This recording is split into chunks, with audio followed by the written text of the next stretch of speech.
उस पार्टी का वजीर आला बनाने से माजरत कर ली। और भाई किसने पूछा उससे वजीर आला पीपल्स पार्टी का बनाया जाएगा? माजरत किससे की उसने? और कौन से उसके पास नंबर थे कि वो वजीर आला बनाने जा रहा था?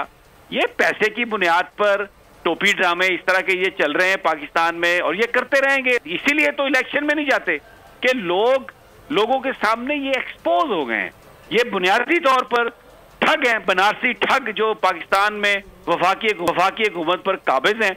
वो जिस किसी और ठग की वजह से काबिज हो गए थे वो तो चला गया, और अब देखते हैं कि आगे क्या होगा। लेकिन बहरहाल अभी जो मोने सिलाई का जो ट्वीट है ये पंजाब है, इसमें मुकाबला होगा।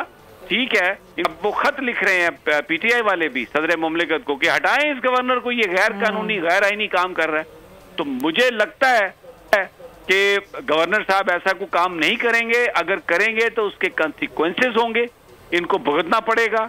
ये अदालतों में भी हारेंगे और अवामी अदालत में तो ये हार चुके हैं। तो समीर साहब इंस्ट्रक्शंस आ रही हैं कहीं से? अभी जिस तरह हमें आरिफ मलिक बता रहे हैं कि कुछ हिदायत का इंतजार कर रहे हैं गवर्नर हाउस में। मुशावरत तो मुकम्मल हो चुकी है। कंटेनर की आपने बात की, ये कंटेनर्स कहाँ से आ गए किसी को पता ही नहीं चला, फिर हट कैसे गए ये भी